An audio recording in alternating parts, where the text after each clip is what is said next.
Hey y'all, welcome to a Mindless Morning Show special interview. Sit back and relax with your hosts, Nick and Josh.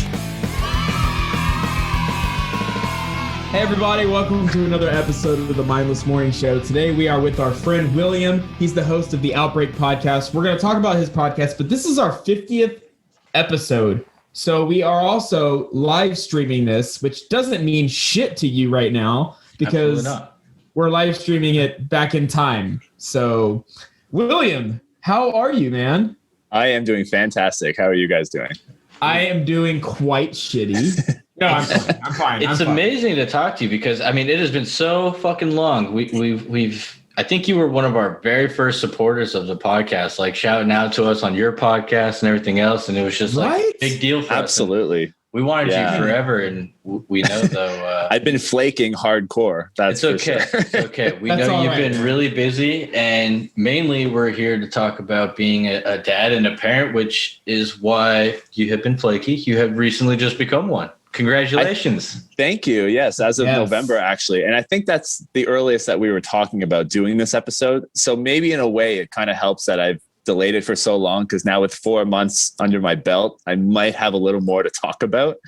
So we'll see where it goes, right? That's good. 4 months, it's been pretty recent. So it's enough time to where you're like, this shit is very different from what it was 4 months. Like it's very different. Like I think it should take a matter of like a day or two to really kick in as like, oh shit, it's changed. Like, I don't know, me mentally, I changed like the second I saw her actually out in my wife's arms. I was like, ooh. I think those first couple of days, like out of like when we were in the hospital and just the feedings and the changings and all of that.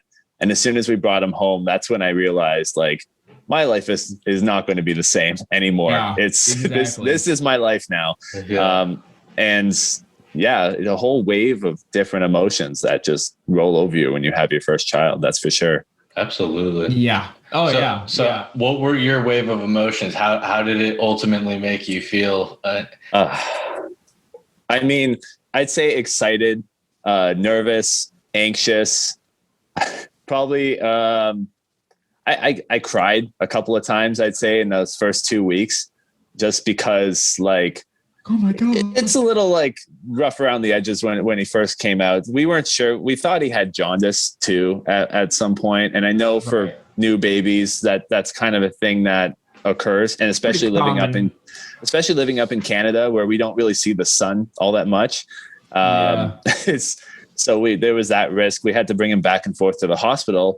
And considering that not only was this our first child, but we were having this child during COVID, that made it all the more difficult, right? So I didn't get to go to any of the appointments that involved seeing the ultrasounds, hearing the heartbeat.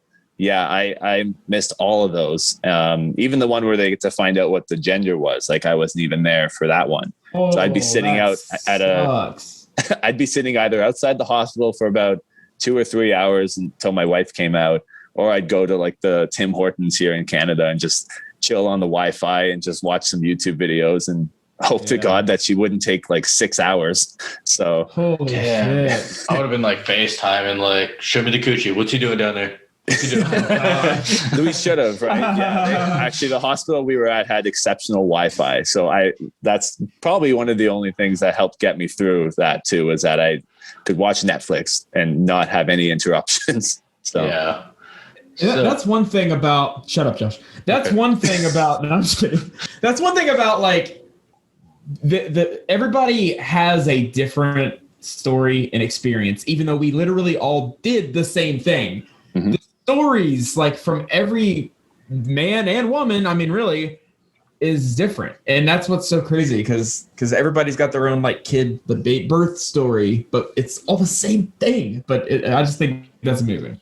Yeah, and I've had a couple of other friends too that have had babies during COVID as well. So to be able to have compare stories and to realize that I, as the husband, was not alone in being told, oh no, you can't. You can't be in the room while this is all happening. So when I got to be brought into the operating room, that was actually the first time that I was able to go in to the hospital for anything baby related. And that was for the birth. That was for the birth, yeah. Okay. And so it was, they did the birth. It wasn't a natural birth because the week before she was set to deliver, they had brought her in to check his weight. She's an alien? What? I don't think so. Funny. I don't think she's an alien. But the baby, so the baby came in weighing, they thought it was going to be 10 pounds. And they were like, okay, so we would like you to come in like tomorrow to deliver this thing. And she's like, I could do maybe Friday, because this was like a Wednesday appointment that we had. Mm-hmm. And bear in mind, I was still working on nights too this week. So I was like, okay, I have to now take off work like a week ahead of schedule and get my sleep schedule adjusted so I could be at the hospital for an afternoon surgery. Wow. Oh, wow. Yeah. So she had the C-section, correct? She did. She had an emergency C-section on the Friday, and it was Friday the 13th as well. So that wasn't. Yeah, I wasn't nervous or anything for that. And funny enough, might have birthed a serial killer. Well, funny enough, one can only hope. My wife is also a Friday the 13th baby too. Like she was born on a Friday the 13th. So I think it was fate. It was definitely fate. That's for sure. Shit. That's pretty cool. Yeah, 13's a lucky number. Damn. We had a W section. Okay. What the hell is that? I don't know. Okay. When I think W, I think I figured maybe you had an explanation or follow up with it. No, I'm lying. Okay. All right. So Nick, we've mentioned our birthing stories before. So I would say let's have you start off with your birthing story right here. Like, your birthing story, your children's birthing story. Well, I remember it very well. There was a bright light, and I was like, the doctor crawling to the surface. Oh God! Doctor spanked my ass, and I was like, "Yo, motherfucker, what the fuck's wrong with you?" Did you imagine if like a baby was like born and immediately started like crawling around the floor? Oh, it'd be crazy. Aliens, man. Yeah. Okay, but see, animals can do that, but. Mm-hmm. Yeah, but us humans, we're such a worthless species. We need to be like fucking catered for years before we start even walking on our own sometimes. It's crazy. So my birthing story for my kids, I would say we'll start with my 9-year-old. The other two, they're not really that like crazy. But when I had Ava, she's 9 and I was 21 and I was like terrified. Like, I was so terrified because I was working overnight at PetSmart before. And when Caitlin was like, hey, I'm having a baby. And I was like, shit, okay, I better like maybe do something with, more sustainable. So then I started plumbing. And then she had the baby. There it is. There it is. y'all were like waiting, like it's coming. So whenever we had the baby, I didn't eat for 3 days. That's how because before I had Ava, I had never held a baby, changed a diaper, nothing, never in my life. And so having Ava and I'm like 21 and I'm just like, this is nuts. Like it was crazy for me. And you're still a kid yourself, right? No shit, man. Like, I still am, damn it. But I mean, like, aren't we all? But I mean, it was just this, like, so we talk about emotions that wash over you, right? I had that emotion of like, this is incredible. And I love this thing I'm holding in my hands. But literally right after I thought that, I was like, what the fuck are you doing? And I'm like, I'm really scared now. And I'm like, both. I would look at her and be like, this is awesome. And then I'd look away and be like, doom and scary. You're scared. You're scared. Look at the baby again. Okay, I feel better. I'm holding it. Okay, I feel better. But then I look away. Like, this is like, so I didn't eat. I was so nervous about everything. Caitlin was like, dude, chill the fuck out. Like, fine. And I was like, I don't know. It just freaked me out. And I was like that for a couple days. And then after that, it was no big deal. And then just quickly going fast forwarding to whenever we had Elise and Jude, a totally different person. I was like, oh, you're having a baby? It's fine. Like, not a big. With Jude, I ate like an hour after we had Jude. I went to P. Terry's and got hamburgers. P. Terry's? I never even heard of that. Never heard of it either. P. Terry's is a hamburger restaurant. It's really cheap, but it's really fucking good. And they, like, some burgers. Man, absolutely. Dude, okay, I will say. String French fries. Y'all like those? Those are the best. Dude, I feel like nobody ever has those anymore. Man. They've got them there, bro. And that's okay. That's what we do. We can talk about French fries if you guys want. I mean, we're talking about your little French fries. So let's talk about your birthing story. How did it all play out for you with the COVID pandemic and all, and how'd that play into it? They frisked you. I'd say, you know what? The COVID story is interesting because I'd have to take you back a couple of months before because we weren't even sure if we were going to have Finn. So we conceived sometime around end of February. And we found out probably 2 or 3 weeks after that she was pregnant. So, and by then we were already in lockdown, so we didn't have anywhere to go. So it seemed fine to just sit home, vegetate, and just let the thing take its course. And then sometime in April, near the end of April, my wife started experiencing these really bad like stomach pains. And we weren't sure if it was Hicks. Well, that's the thing. We weren't actually sure what it was. We thought maybe she was trying to push a poop out too hard and probably just, gave herself an ulcer or something. We weren't sure. So we took her to the hospital. And of course, with COVID, we called an ambulance. I wasn't allowed to go in the ambulance. So I basically had to watch them drive her away to the hospital. And I'm sitting at the house like, the fuck just happened? That's crazy. And it wasn't until they called me. Yeah, they called me back later to come in. And she was basically like in a bunch of pain. They determined it had to do with the baby somehow, but we weren't sure what it was. And so she had to go in for an emergency surgery.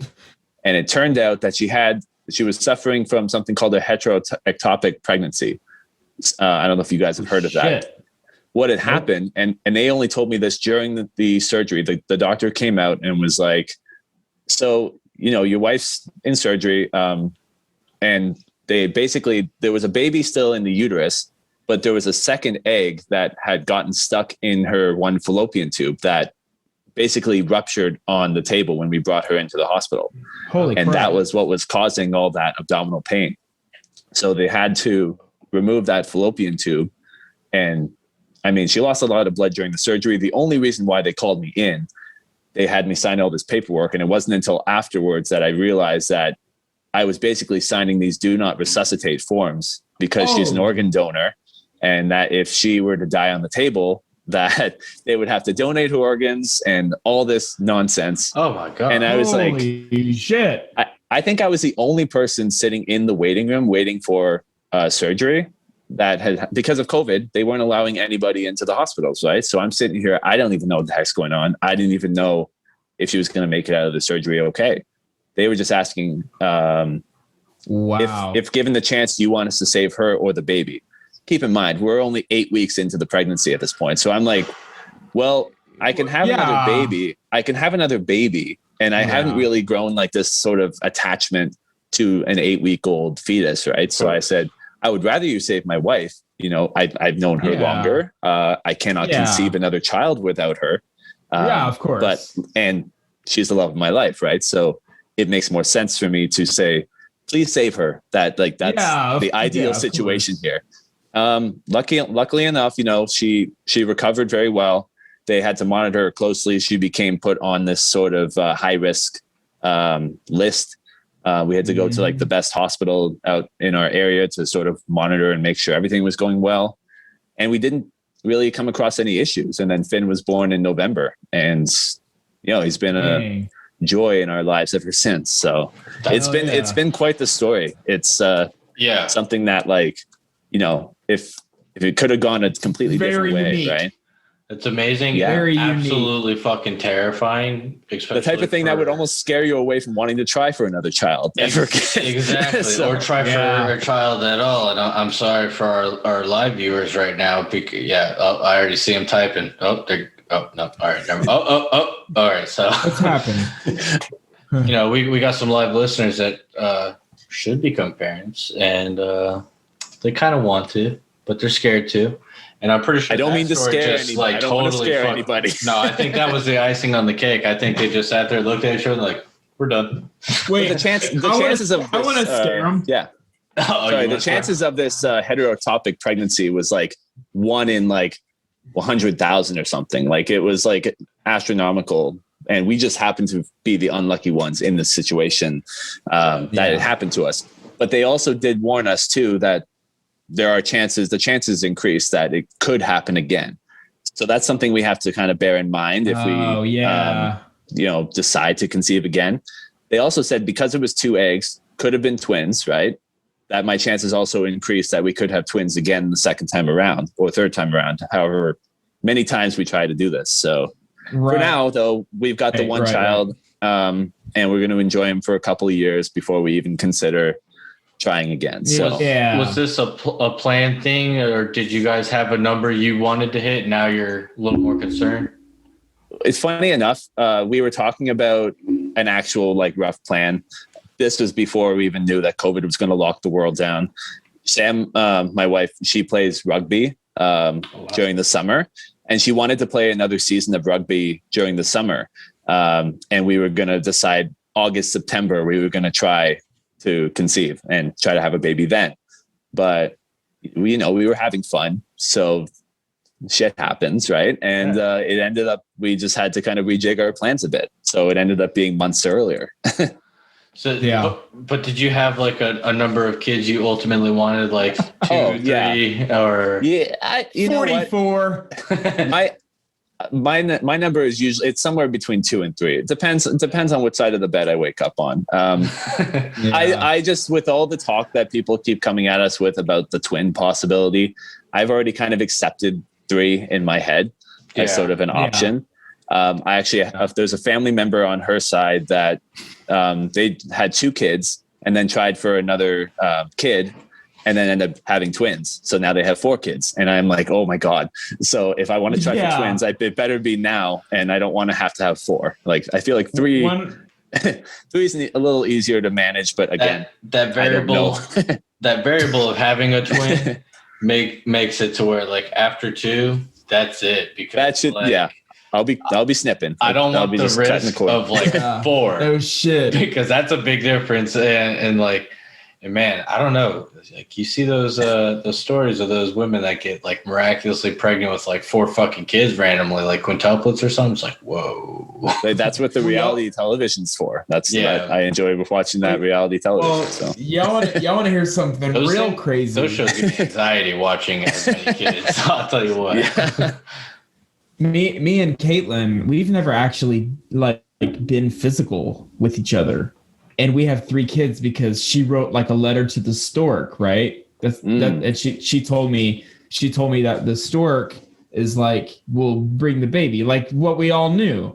And I just thought that was so cool. No, that's exactly how it works out, man. So Who's your friend that you hang out with a lot? A friend I hang out with a lot? Yeah. Oh, I've got a lot of friends that come hang out a lot. Yeah. A lot, like 15. Start taking like strands of their hair and like, just put it in a Ziploc bag, label it. Well, I'm not a crazy person. Just for future reference, Oh, sure. Yeah. You never know. You might need it. I approve of this. I approve of all this. So my life's a lie. I will say, no, I'm just kidding. the birthing story for my kid isn't very exciting because it was very nerve-wracking for me. First off, when doctors and hospitals, in that setting, I don't feel comfortable whatsoever. I start getting anxiety. Like, I don't know if it's like the super He poops himself. Basically. Just tell him what happens. You don't have to sugarcoat it. He poops the fluorescent lights, the air, just that medical air, that clean medical air. Yeah. Time to poop. Yeah. I shit myself immediately. But no, it's I don't know, man. It drives me crazy. So I was knocked out. Like, I ended up passing out in the recliner because we had gone there like super early. And then they sent us back home, and then she woke me up an hour later, like, no, it's coming. And I'm like, oh, all right, so we go back. So I had a really shitty night's sleep. So I'm passed out in the recliner. I wake up, and there's like 3 nurses in there, like doing a bunch of stuff. I'm like, what's going on? And she's like, oh, she's getting ready to push. And I'm like, you were asleep for most of the labor? No. Like, they were just starting to prepare her. Like, I woke up because of all the noise of them walking around. Yeah, but labor typically takes a long time. No, dude, her labor was like literally fucking 10 minutes. Like in the movies. It literally was. Honestly, like, wow. I remember as a kid when I was waiting for my sisters to be born. Like, I'm hearing women scream bloody murder around me. And I was like, oh, man, that can't be good. So, no, dude, my wife wasn't at all like that. Even with the epidural, though, like, she didn't scream. She didn't make any, like, painful noise. She took it like a fucking champ. But once I woke up and they were like, oh, she's getting ready to push, I was like, okay. I started deep breathing. And all of a sudden, like, dude, my fucking world was spinning around me. I was like, I know that. Shit. I know that feeling. So I got up, I walked over to the little bathroom we had in there, and I just threw up, and I like washed my face, and I came back out, and I was like, I'm ready. so Josh is pregnant the whole time in this story. He's the one that has to push. Yeah, it was like that Arnold Schwarzenegger movie. Like, basically, I was pregnant. So I don't mean to interrupt. Go ahead. I basically just held her hand, like, kept my head down for the most part, because like I didn't want to just like black out and like have to take their focus off of her. So like I just didn't look. I was there for her, and I was like, all right, yeah, just breathe. And the damn nurse, man, she's like, oh, your baby's blonde. And I was like, what? And I looked over and I was like, wasn't blonde. Nowhere near blonde. And she just said it to fuck with me. And I was like, oh my God. Oh, wow. Look, not the time and place to do that right now. Yeah. And then the worst thing for me, at least, they wanted me to cut the umbilical cord. And I wanted to do that so badly. That was like, I wasn't prepared for it. Like, they literally, she just like handed me the scissors. I'm like, don't I need training for this or something? So yeah. I'm like shaking, and she just like throws the cord. She's like, cut here quick. And I'm like, okay, are you sure? Like, I cut it, and it was so weird. It was like it's gooey. Chewy. It was like gooey at first, like that minimal layer of gooey, and then like kind of like maybe cutting through a Q-tip or something. It was like a soggy Q-tip. It was really weird. Yeah. And but I remember looking at like the umbilical cord itself. It was like a fucking galaxy inside that cord of all the colors of like the blood and whatever the fuck else is in there. But so I mean that was cool, but I wasn't prepared. So my thing, like cutting the umbilical cord with Ava, my hand was shaking. I was scared. Mm-hmm. It was shaking so bad I couldn't even use the scissors. I used my teeth, and they didn't let me, but I tried. No, I'm just kidding. No. I was like, wow, what kind of hospital does that? I'm like, oh, I can't use these. So what was your guys' thought seeing, well, for Nick, for you, your first kid, when like they take them out and they're just like fucking like tossing them like rag dolls around. Like they're just like, my first thought when I saw that. So they picked Ava up by her head and just like Mortal Kombat style. No, are you being serious? Okay. No. All right, come on. I'm going along with what you're saying. Half of what I say is probably going to just be me joking. You've had way too much Delta 8 today, all right? Yeah, and it's legal. That's a whole nother fucking conversation. Yeah. So goddamn. Speaking of, no, I'm just kidding. Sponsored by. Right? Okay. Send out some emails.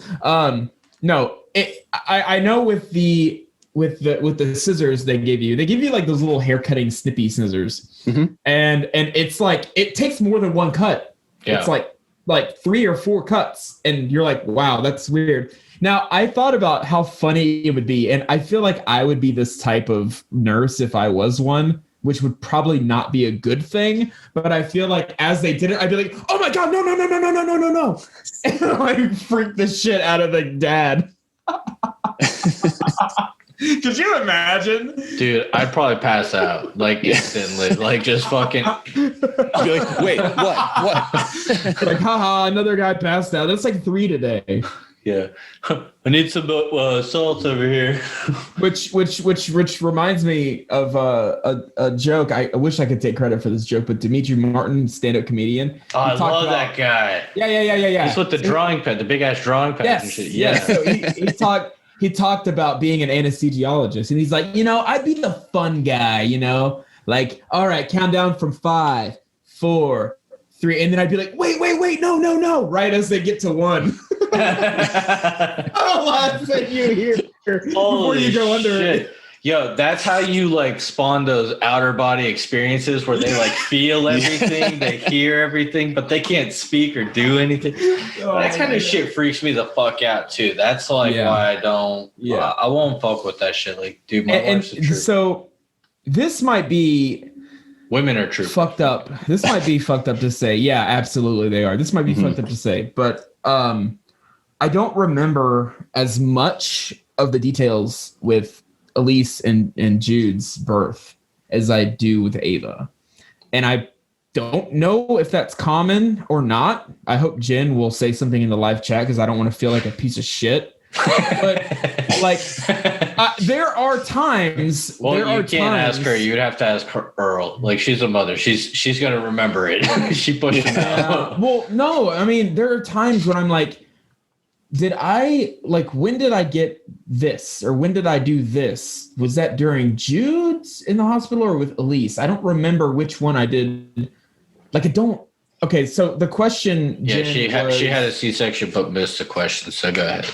So the question was basically, since you have had multiple kids like me, are there times where you can't quite remember the details of which pregnancy or which birth? Like, I remember the birth. I remember that moment, of course. But I have a hard time remembering certain details, and I keep thinking maybe something happened with Ellie, or if it happened with Jude. I get them mixed up. But with Ava, I can get that. I hope so. Oh, she said nope. God damn it. Oh, well, nope. That was a very clear and concise. That was so quick. So, do you guys?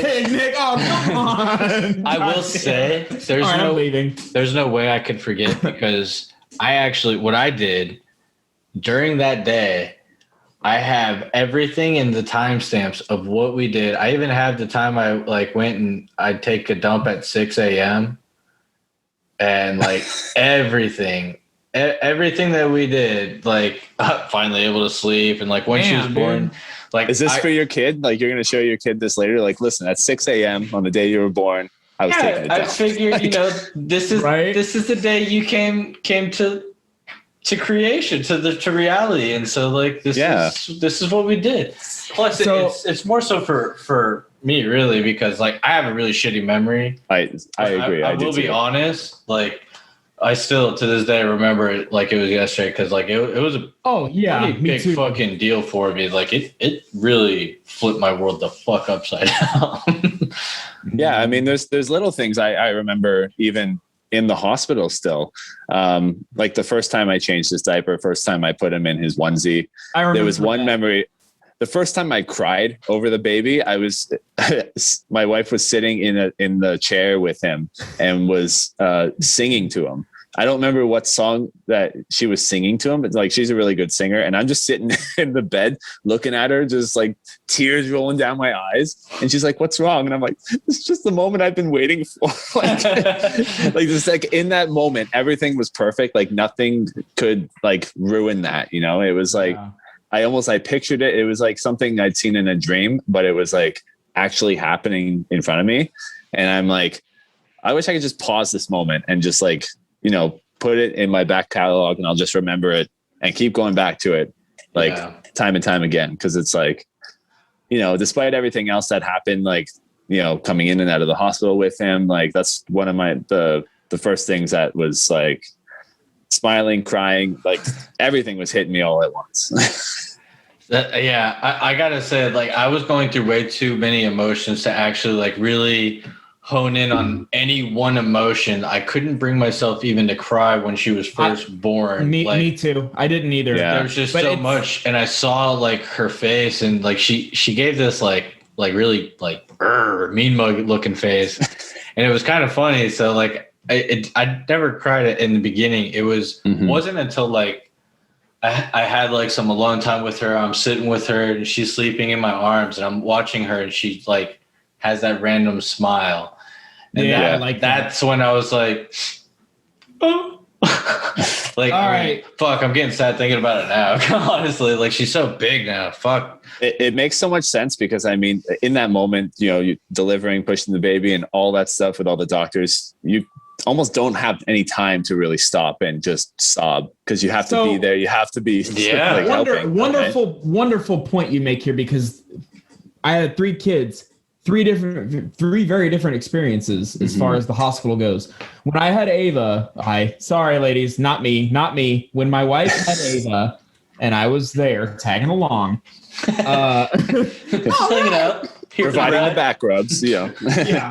No, she had to rub my back. I had a really sore back. No, I'm kidding. That's so fucked up. Wasn't it International Women's Month this month? Like, a couple of days ago, yeah. Yeah. Well, hey, no, the 11th was Plumber's Day. Oh, was it? Yeah. Yesterday. Okay. Did you guys really get a fucking day? Yeah, I got some free shit from the supply house. I got a free hat. I got a free bucket. So sorry. You should have gotten somebody to plunge your asshole too. Should have had your day off. We got that too. We got that too. Oh, good. Yeah. No. So with Ava, it was really annoying because we got robbed of that bonding moment right after she got, God damn it, Kaylani. They're putting shit in the live chat and it's making me laugh while we're trying to have our episode, which is okay. Keep it going. Anyways, so we lost that chance because when Ava was born, dude, Caitlin, I don't even think really got to hold Ava but for like 5 minutes. Yeah. When they were saying like they need to do the bath, they need to do the weigh, they need to do the blah blah blah blah blah. Yeah. So they did all that like 5 minutes later. And we're like, okay, well that's the process. It's fine, right? Well, we had Elise and Jude at different hospitals. At a different hospital. And dude, they were like totally like, you hold on to that baby as long as you want. And we're like, really? Like, you don't have to do the weight and all that right now? They're like, no, we'll do that shit later. I'm like, okay. So we got to like sit there. Well, I didn't really hold Ellie or Jude that much. Caitlin did she held Jude for like 2.5 hours. Oh, okay. Laying there, just like covered in blood and all. She didn't give a fuck. Did not give a. I mean, yeah, at that point you wouldn't, but like, I mean, me, I wouldn't touch it until I would be like, I did this. I went. Yeah, I was like, you getting cleaned up before. No, please. Yeah, so I got to hold Finn first, actually. So they brought him over to the warming table, cleaned him up, checked to make sure he had all the fingers and toes and everything was working. But because she was still on the table and they had to take the placenta out, then close her back up, she was still kind of loopy. So I got to hold him. And of course, like that feeling when you're holding this baby and your arms are just like shaking and you're just like, if I move 1 inch, I'm dropping this kid. I can't move at all. And I'm like stiffly moving the baby in her line of sight so that she can like through almost like glossy eyes, just kind of look at him like, this is our kid. She was surprised that he came out with a full head of red hair. And because my wife's a redhead as well. And we'd been hearing, rumors of, or I don't know if it's like a wives' tale thing of how like if you get heartburn during pregnancy, it's because your kid has hair or something. Oh, I've heard of She experienced no heartburn during pregnancy. So she thought that the baby was going to come out with no hair. And then when she heard that it was red, that's when she started crying on the table. She was like another redhead. Yeah. Exactly. And since then, this kid looks like the splitting image of her. And now that the eye color is starting to come in, he's got my eye color, which is great because at least there's one quality I can see in him. But he's got your nose and a little bit of that chin action going on. The chin for sure. The nose is debatable. I guess it depends on the angle you're looking at it. But it looked a little more like her nose when he was first born. So who knows? Maybe it'll look more like a toucan. Thank you. Do you have a sibling? Oh, go ahead. Yeah. Sorry, Josh. You said, do I have a sibling? Do you have any sibling or younger siblings rather? I do. I have one younger brother. So like, did you change his diapers like when you were an older brother? Like, did you? Because I don't think so. Because we're 2 years apart. So I don't think unless it's that's probably maybe that's like having Ellie change Jude's diaper. But I mean, I get that, but that's where like being a dad kind of like almost came natural for me because like with my first sister, I was already 7 years old. Oh, I see. So by that time I was already helping out with like changing the diaper or like just being that bigger brother. And so it never like all the crazy stuff never fazed me. I already knew like making formula is a pain in the ass because I'd always do it to help my mom and it was fucking annoying. Yeah. And especially when my second sister came along. So like I helped a little bit there. And so I feel like that kind of helped prepare me a lot more, made it a lot easier. Yeah, hell yeah. You actually kind of understood the arena a little bit. Yeah, dude. We went to those fucking, at the hospital, we went to like the baby class, our first time parent class. And I'm sitting in that classroom and I'm like, this is like fucking common knowledge. If you guys don't know how to wipe your own ass and be here, like, holy shit. That's the thing. I wasn't too concerned about the idea of changing a diaper. Like that seemed pretty self-explanatory to me. But people were buying me like all these dad books and stuff because I mean, I would have gone to a baby class had it not been for COVID, but because I hadn't gone to any appointments, I didn't get to ask a lot of the questions that I would have been able to ask a doctor. So I just was kind of picking it up myself. And then through my wife, just we were talking it out. And she still to this day will help me with I feel like I'm almost her helper a lot of the time. I'm still learning. I'm still learning. Like how long does this bottle have to be heated for? Like, is this okay? Am I doing this right? Like, yeah. So I'm like, okay, when does the dad mode click on where I just know? And I'm like, all right, cool. You don't have to help me with this. Like, we never know. Eventually, we just do what we can. We do what we can, and then we're like, honey, and you just kind of kind of ask, and then they're like, oh yeah, blah blah blah blah, and you're like, wait, I wasn't listening. What, honey? You're like, oh my god. I am. Hold on, say that again so I can look you in the eyes when you say it, and it definitely sticks with me. Or they're saying something to you, and you just go.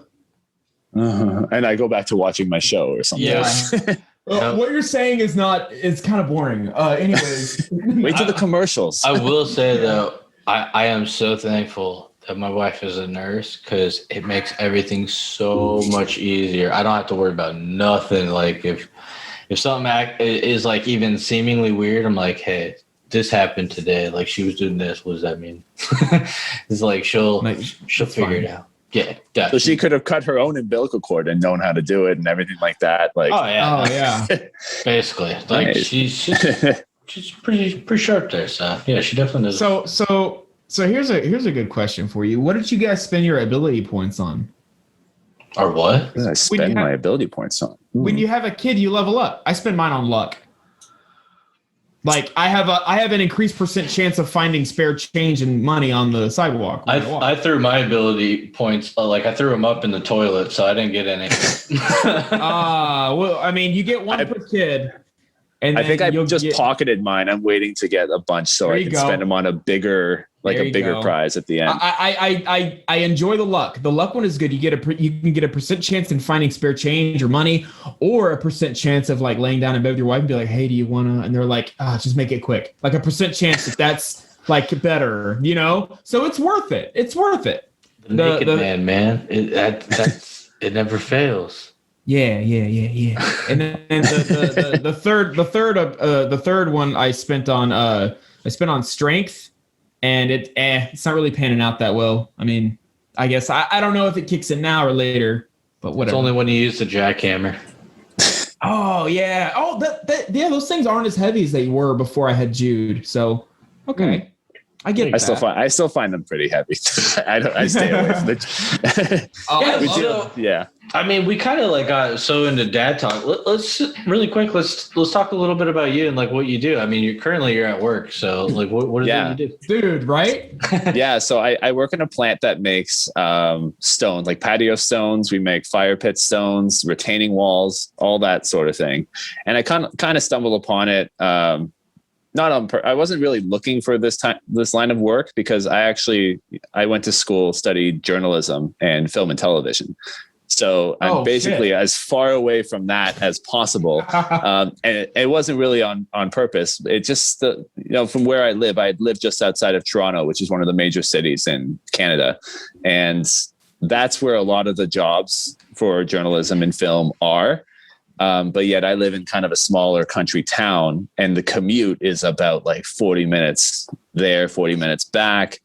And I was spending so much money on just commuting to and from Toronto for work that I was not loving it at all. I'd be coming home more stressed about my trip home and telling my wife like, this guy almost mugged me on the train again. Like that sort of thing. Oh, all the time, man. Like I was on a subway, and this guy comes on with I think it was like an X-Acto knife or something, and was trying to Jesus Christ. I don't know if he was directly trying to mug me, but the fact that he was kind of brandishing it, and while he was talking, I'm like, okay, he's gonna stab me or something. I will say, give me your money, eh? Sharp. They're really fucking sharp. No, exactly. You don't want to mess with those. Yeah. I don't mess with any sharp objects. Like if you have a pencil, I'm going to be afraid of you too. Like, even the dullest pencil, I'm like, you don't know how much damage a dull pencil could do to you. But wait, you want some graphite poisoning. Is that a Canadian thing? Because I know you guys are very nice. Like I've seen these like really hilarious compilation videos on YouTube where like there's Canadians that get into an accidents or car accidents, whatever. And they all get out of their car. I'm so sorry. Are you okay? Are you okay? Like everyone's super fucking nice. And if like you look at an American accent, get out of the car, you motherfucker. I'm gonna whoop your ass. The baseball bat comes out of the trunk. Yeah. No, that's totally true. I mean, I've never personally been in an accident where I've been behind the wheel. I can only imagine if somebody rear ends me, I'm going to be the one to get out and apologize to them. Like, I feel like that's just how it is. I'm so sorry. I keep picturing moments in my head where I'm going to show some rage. And then I'm like, it really takes a lot for me to get to that point. I think I've only gone like full Hulk mode, like maybe like twice in my life. And like, so again, I would love it's like, to know, what is a Canadian Hulk mode? For me, it's just going beet red in the face and just screaming at the top of my lungs at somebody. Maybe not even punching a wall or doing that. You know what? I'll punch the wall later when I'm on my own, because I don't want people to. I mean, besides the fact that I am yelling at somebody, I don't want to punch somebody in the face. So I'd rather just hurt myself and just break my knuckles against a wall than break somebody's face and then possibly get sued or something like that. That's true. Repercussions. Yeah, exactly. Sure. Yeah, I've got a kid to look out for now. I don't need to be in jail. Yeah. So Absolutely. Yeah. You know how they came up with the name Canada? Do I know how? Tell me. I do. They were sitting around the Council of Canadian Elders.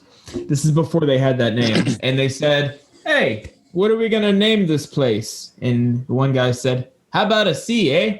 Oh, how about an N, eh? Hey, how about a D, eh? And then they decided to spell it Canada because they were saying. And then they all apologized to each other and left the room. And then they all apologized. Yes. They're like, I'm so sorry. I'm so sorry. Yeah. Nice. I never heard that before. That's really good. Yeah, I didn't pick it up. Nope. Not that clever. I don't really know what to say to that, to be honest. Like, it's the research that Nick does before the show that really helps to liven it up, right? So yeah. So all right. Throughout the you said 4 months now, right? That you've been a father? Yes. So throughout these 4 months, like, what has been the most like absolute best moment for you as a father? I'd say, I mean, all of it would seem like an obvious answer. But I think that just watching like these little milestones here and there, you know, the first time he really holds his head up for the first time, or the first time that he smiles at you and knows like that's my dad or whatnot. Yeah. Even the first time he has a proper poop in like 7 days, like that seems like a nice epic milestone for me. Like I'm just happy that he's still passing bowels, you know? So yep. Yeah, it's those little milestones. We're now watching him because he's now starting to figure out how to roll onto his stomach. So he's sort of lifting his head and arcing his back, and he's like trying to turn over. I like seeing them do that. Yeah, ready, and it's like, man. It's gonna. It's like, buddy, I'm changing your poopy diaper, and here you are trying to roll onto your stomach, and I'm like, you know what? I think, this is what I signed up for at the end of the day. Yeah. So I don't have a boy yet, but both of you do. Have you guys been pissed on yet? Yes, actually, in the hospital, I was pissed on. So yeah, Jude is the only kid of mine that has not peed on me. Really? Yeah. So I will say, because my daughter, there's only been one time, thankfully, that she peed. Like, and she was on my bed. I put her on there, and I'm changing, and then all of a sudden, right as I'm getting the new diaper ready, just starts flowing out, and I'm like, no, like panicking, like trying to grab everything, get it over. So I end up getting all this pee on me instead of on the bed. And it was just a mess, but it hasn't been as bad recently. Actually, I'd say the first month or two, like when me and my wife were basically tag teaming, changing his poopy diapers. Yeah. I'd be there kind of as his assistant. She'd pull the diaper off and just kind of let him sit there. And I'm like, he's going to pee like that. I can see the air, right? Yeah. And from where our change table is, it's pointed directly at our closet, which doesn't have a door on it. So I'm looking at her clothes, and I'm like, he's going to pee on your clothes. And she's like, no, he's not. All of a sudden, just a nice straight shot, like arcs hole in one onto her clothes. And I was like, I told you, man, like you expose the pee-pee to cold air. Yep. It's, 9 times out of 10, he's going to pee, possibly. Like that seems to work that way for us. So I've just managed I'll just grab both his legs, kind of lift him up. And if he's going to pee into my palm, and whatever, I can deal with that. Yeah. I'd rather him not pee on his face or pee on our clothes. Yeah. Yeah. Yeah, exactly. Yeah. Jude's the only one that never peed on me. Elise and Ava both got me. Ava got me last week. And Ellie got, Ava's 9. So I just said that she got me last week, and none of you flinched. I mean, dude, I'm not gonna sit here and judge. Like, I was just drinking water. So I'm going to listen and kind of just wait and see how it played out, because I don't know the story yet. So like, I'm just wanting to see if like maybe it was a prank on you, or I don't know yet. That's not a good prank by any standard. No, I think Ava and Ellie both got me when they were infants, and they both got me like the same way. And basically I was changing the diapers, and I was doing it wrong with Ava. By doing it wrong, I mean, I was placing the diaper underneath her incorrectly. I would lift her legs up, and then I would put my hand on the diaper and slide it under her butt. I do that too, though. Yeah, that's what I do. Yeah. Why is that incorrect? Don't do that. Because maybe for a girl, your hand is directly under her butt. So if I've thought about that. Flow and get on your hand immediately. You hold the diaper like this. The diaper's right here. You hold it, you pinch the edge, lift, and then you slide it under with your hand to the right side of them. Yeah, she's peed on me one time to where I haven't really worried about it, but I will say the worst thing that's like, have you guys been shit on? No. He's shit while like mid changing him. Like So- we'll put a fresh diaper under him and then he poops. Like that, The he hasn't more- actually pooped on her hand or anything. The more had that, important yeah. question, I guess, rather, is when you're changing a really stinky, shitty diaper, are you one of those dads that will like, the whole time? Because I've had that. I am. I have had that a couple of times because Jude Pop some has fucking had- nuclear nuggets, bro. Yeah, well, Jude, he's 3 and he's had a couple of accidents, and one of them, dude, is really funny. It's funny now, but it was in the morning too. It was like fucking Sunday morning, and I'm in the bathroom brushing my teeth and stuff, and I hear Dad in the other room, and I'm like, "Hey, bud." He's like, "Hey, Dad, come here." And I go in there, and I round the corner, and he's kneeling down, and he's holding his hands up, and he's going, "Icky!" He's got shit on both of his hands and going up his back, the diaper. Up his back.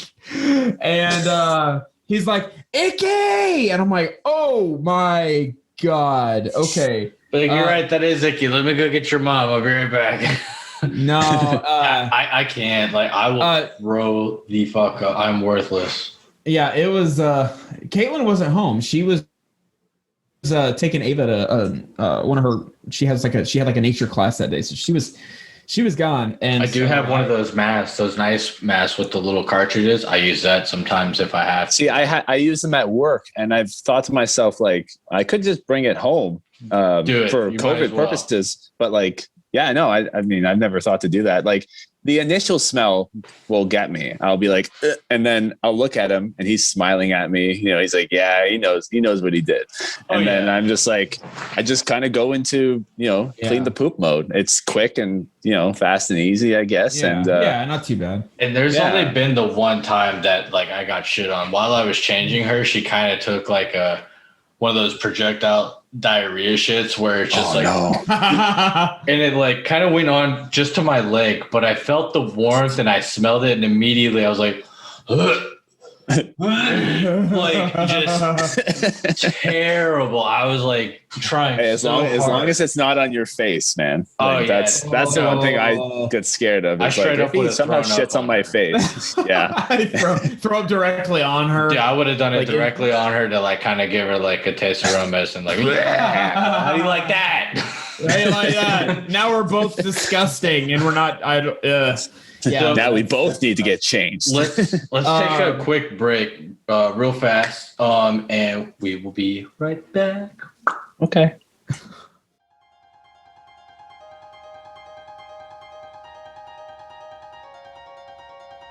Thank you for staying tuned in to the Mindless Morning Show. We hope you're enjoying another fun-filled episode and would love to hear from you. If you're listening, be sure to follow us and leave a review. If you're on YouTube, please like, comment, subscribe, and click that notification bell to be alerted anytime a new episode drops. Thank you, and enjoy the rest of your show.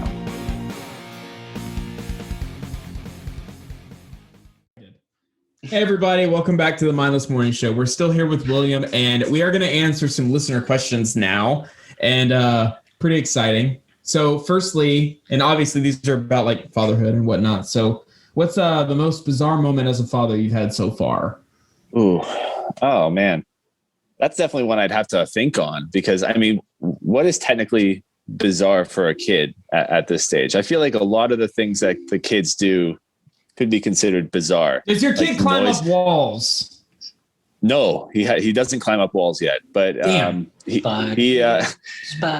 had something. So the most bizarre thing maybe I can think of is like when he was first born and we were first feeding him, he had something called a strider. I don't know if you've heard of that. No. It's sort of this so he would make this weird noise whenever he was like eating, like drinking milk in the bottle, and it was kind of like a high pitched like noise, almost like he was like gasping for air. Oh, wow. And it's sort of like the esophageal muscles haven't really fully developed yet for him. And they said that it's one of those things that like it develops over time. And in fact, like the noise has kind of gone away completely now. But they said it could take a couple of weeks, a couple of months for it to go away. It sounded like we were basically suffocating him with milk whenever we were feeding him. It'd be like, oh God, yeah. Like there's a video of like, what's his name? Who's the guy of Facebook? His name just blanked. The Facebook founder, you mean? Yeah. Mark Zuckerberg. All right. There's a video of him on YouTube of him drinking water during the court sessions, and he makes this like weird ass little like turtle slurping. Humping noise, like each time he drinks. And like the only thing it reminded me of was this one video of a turtle I seen humping a shoe, and it's making this noise like, and that's literally the noise Mark is making as he drinks water, and the microphone is picking it up. And it's this entire compilation video. I'm probably going to link this video into the fucking description because it's hilarious. But it's one of those things that people think he's a lizard person because of it. But oh yeah. And I'm glad. I think that's the one that like has the one. Oh wow.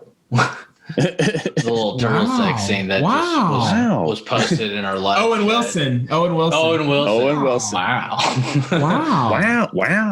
You know, somebody went through and cut him saying that in every single movie he's ever been in, and just boom, boom, boom, boom, back to back. Wow. I hope he puts it on his tombstone when he finally passes away. Wow. Yeah. You say finally passes away, like it like we're fucking just sitting here waiting for it. He's past the age of 50 now. He's almost there. He's almost dead. So he's hauling ass down that. Oh my God. It's awesome. So Josh, what's a bizarre moment you can think of? I will have to say, I wouldn't necessarily say it's bizarre so much. It just kind of sucks. I don't see my daughter developing as fast as I feel like I should. And I'm more so aiming at the fact that it's a lack of socializing because of this whole COVID thing, us being on lockdown. I haven't seen my family. I don't even honestly remember the last time I seen my family. Like I could look through our text messages and figure it out, but it's been a while, and I haven't seen like any of my friends. Nobody comes to the house or anything like that. So my daughter only sees me and my wife. And so I kind of feel like that's stressed her ability to grow and kind of develop as a person, a sociable person. And it kind of fucking sucks because I worry about how she's going to be socially as she gets older. Now I'm pretty sure like if she's okay and level-headed enough, hopefully she didn't get too fucked up like myself, then she'll be able to figure it out as I guide her. But for as of right now, I have no fucking clue like what's to happen. I mean, we do speech therapy with her every day, and everything else. So I mean, we'll see what happens. Well, how old is she? So she's actually going to be 2 in April. So right now, like she'll communicate with us through sign language. Like she'll do more. She'll do like open, and she dances. She high fives, claps, everything. Like actually, I know one of the next questions is going to be like our proudest moments, things like that. And one of my proudest moments is like I taught her to like headbang. So like when metal music comes on, like, I can play other music. She'll like do her little twirling in a circle or something. But when rock music comes on, she's like, yeah, and I'm like, yeah. So there you go. That's one of my proudest moments for her. Oh, I like that. That's good shit, man. Aside from actually witnessing her very first steps, like I watched her stand up and start walking, and I was like, that was one of the times I like really fucking cried. I was like, holy shit, I have a walking human that I produced in my living room.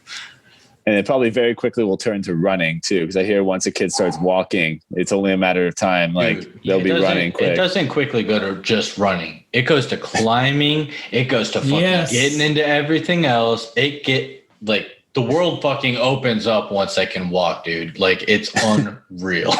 Yeah. Yep. Most definitely. So, speaking of proud moments, William, do you have a proud moment? I'm sure.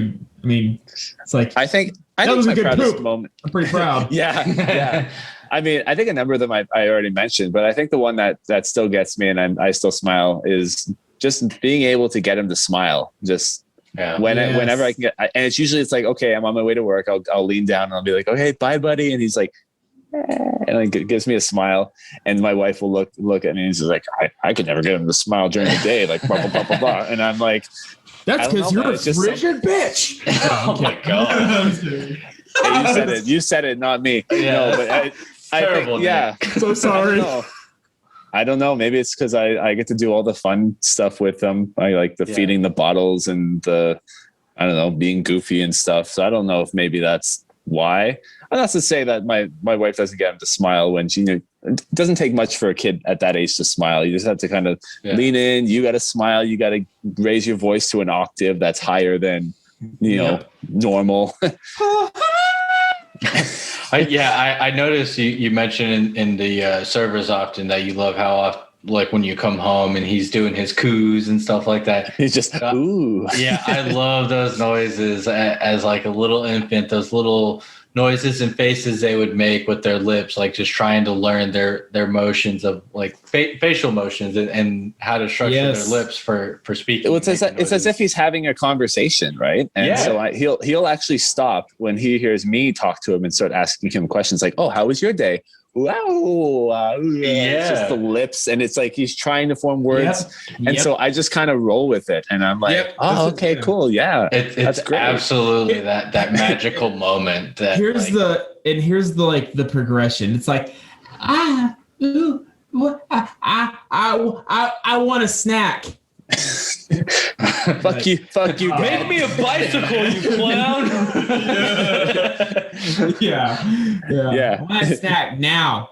Great. Yes. Okay. Yeah. I hate you. That's where it progresses. Oh, thank you. I remember when you used to say I love you. This sucks. So that's okay. I'll continue to pay your way through college. That's fine. Did you initially want a boy or did you want a girl going into it? I was anticipating a girl. I would have. Okay. I didn't know. I grew up around boys, so I was just curious as to what the challenges of raising a girl would be like. So, and my wife was adamant. She's like, "No, I want a boy. Like, absolutely. I don't want to have a girl because I don't want to be on my period at the same time as her." So I'm like, okay, that's like so far in advance. I know, dude, but she thinks that far ahead. You got to think that far in advance. I come from a home of like my mother and two sisters. Well, at the time, only one synced up the first time, and that was like, whoa. Once I moved out, I told my dad, if you ever need to escape for a week, let me know. Right? Yeah. So I guess it's good that the first one was a boy.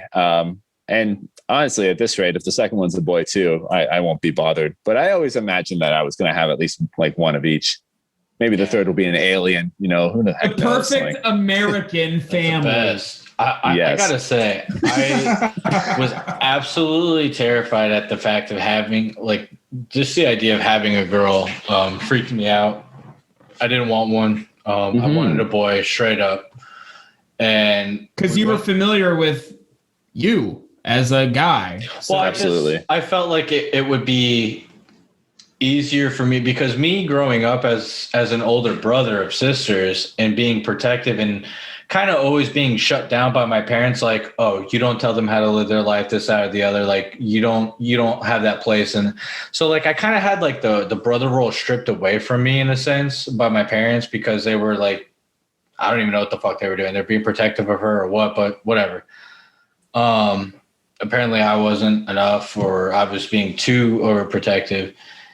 And it kind of got down to this like, all right, well, whatever. I don't give a shit then. Fuck them all. And it kind of made it to where like, I didn't want a girl. I was fucking terrified to have a girl. And I have really good friends of mine that have two younger boys. I'm so glad I have a girl because they are constantly. They're getting into stuff. They like way more. Every time I talk to them, they're in the hospital for something else. Like one had to get stitches on his chin, another just recently broke his arm, and I'm like, yo, I don't know how you do it. Like, I'd freak the fuck out, I'd be bugging out. So like, and that's the thing too. Yeah. Yeah. Jude always has at least one visible injury. He's got two. He's got two right now. But we all did as boys. That's just how we are. Yeah, on the left side of his face, he's got a scratch right here, and we're on his so chest, stupid. he's got a scratch right there. Yeah, it's we do dumb shit. Okay, we kind of wait to see the repercussions, whereas girls will kind of think it out. Like, let me say something here that's interesting. My girls, they went through their phases. One of Ellie's phases was I would be in another room, and she would come and bring me toys. Okay. And it was really cute. She would just keep bringing me toys. And I'm like, oh, thanks. And she'd run off and come back and bring me another toy. Jude went through a phase where he would headbutt everything. Oh, no. Literally, the wall. Yeah. Boom. I mean, like, did that hurt? And then he'd run off and go headbutt something else. I mean, that's what us boys do. Dude, I still to this day, like, I will headbutt shit. Like, I'll headbutt the wall, like, smack myself or something weird. Like, my wife's just like, what the fuck is wrong with you? I'm like, I don't know. Just got to release it. I've been told that I was a pretty chill kid. I was. Like, my parents would tell me that they would stick me in my crib. And if I wanted to, even to this day, I'd still be sleeping in a crib. Like, I wouldn't get out at all. Maybe to stand up and watch TV. But I didn't really get into a heck of a lot of trouble. And I think I was just afraid of hurting myself too. So I didn't really put myself in harm's way too much, unless I was, the only injuries I'd probably get if I was playing hockey, maybe. And even then I would never put myself in harm's way if I didn't have to, right? Because I'd rather not have to deal with an injury after the fact. Whereas my wife is the total opposite. So we knew I never thought about that. Yeah. Or we knew that the kid was either going to be super calm, super timid, super chill, or like crazy and just off the wall, just getting into everything, probably running into the street without even looking both ways. Like, so it's still early days. We don't know which side we're going to get. It could be a nice blend of both. And even my wife, Sam, she's really hoping that he's going to take on a lot more of the kind of calm, like toned down, like hopefully don't be putting your head on a burning stove type of situation, right? My wife is hoping that our daughter has her mentality, because if she does happen to have my personality, like that's just a recipe for disaster. Like, I don't know what it was. I like to this day don't genuinely remember. I do visually remember. I don't know mentally my thought process as to why I acted upon it, but my mom was going to the bathroom. I forgot how old I was. I think I was about like 5 or 6 or something. I grabbed the knife out of the kitchen and I like ran into the bathroom and like I was like, I'm gonna stab you, and like she held her hand out and I stabbed her hand. Whoa. Will's like, what? Like, whoa. Nick's just laughing his ass off. I'm just picturing, because she's in a pretty vulnerable state. She's on the toilet and you approach her with a knife, and she's probably still doing her business, and she's now being threatened with her life here. And I don't know why. I feel like she may have been asking for toilet paper, and I just like came in and like stabbed her, and like, I got this knife. Peace out. Like I genuinely, I don't really remember what led up to it, what my thought process was behind it, but I do vividly remember the image of, I just straight up walked into the bathroom, stabbed her hand, and like pieced out, and like went back to my. I don't remember anything that happened afterwards, so I don't know. I honestly couldn't tell you. Sorry, I don't know. I think I stayed away from sharp objects, but of course, when I got put in school, I have one vivid memory of being in kindergarten, and a kid took a pair of scissors to my finger and tried to cut my finger off. Oh my God. And I don't know why I remember that. I don't even think it was a real deep cut. I just remember like seeing blood, feeling the pain of, and it's like, And maybe that's what scared me away from any sharp object at that point. Like even I'll open the cupboard and look at a knife and I'm like imagining what that thing could do to my chest. And I'm I don't want to fall on a knife or anything like that. Like I mean, I wouldn't want to either, but shit happens. What can you do? Exactly. And so when we talk about like proud moments, there's a lot. And that's what's crazy about trying to pinpoint just one. For you though, because you have the oldest kids, you have many because you have those milestones. We're still like fresh. We're getting all of them still. Mm-hmm. Here's one that I had that I thought was going to bother me, but it didn't. And that was I never got to teach Ava how to ride a bike. No one did. She just fucking did it. Oh, there you go. That was really crazy because, like, for the longest time, we would put her on a bike with training wheels, and she would do it with the training wheels. But we really had shitty sidewalks on my old duplex that we were renting out, and I think all places had shitty sidewalks, dude. Right? So one time she took a turn, and it tipped past the training wheel. It was because she was going down a hill and turned, and so she fell, and she was like 4, and it fucking freaked her shit out, and she did not want anything to do with it. And then when she's like 7, she finally is getting interested in a bike, and we took her to the park, and she rode it with training wheels. And then the next day I went to work, and she told Caitlin, like, these things are annoying me. They're in the way. And so Caitlin took them off, and she got in it and just said, this is way better, and just was riding it. And I came home from work, and she was riding her bike without training wheels, like literally one day, the day before training wheels. The next day, she just didn't do it anymore. And I was like, wow. I'm really proud, because that was a thing that I thought, like, it's almost like I'm proud either way. I would have been proud to teach her, but then coming home from work and she's doing it, and I was like, whoa, like it was really cool. She's just and neither you nor Caitlin sort of you weren't like hand holding her. She just was kind of like, you know what? Fuck training wheels. Yep. I'm gonna do it myself. Yeah. Yes. So what awesome. Caitlin was telling me, like they went to the park, and Caitlin she was telling me, like, it looks like when she's riding the bike with the training wheels weren't touching the ground all the way when she was going straight. So it was like she was already, it's like the training wheels did what they were supposed to do and literally taught her, like, in just a few hours. And then the next day she wanted them off because she felt that they were restricting her when she turned and shit. So Caitlin took them off, and then she just went boom. And Ellie, she's 4, and she can ride her bike without training wheels. And Ava taught her when I was at work.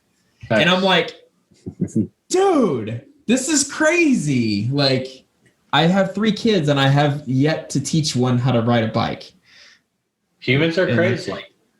Like Ava was like really adamant about teaching Ellie how to ride a bike without training wheels. And now Ellie at 4 years old can ride her bike without training wheels.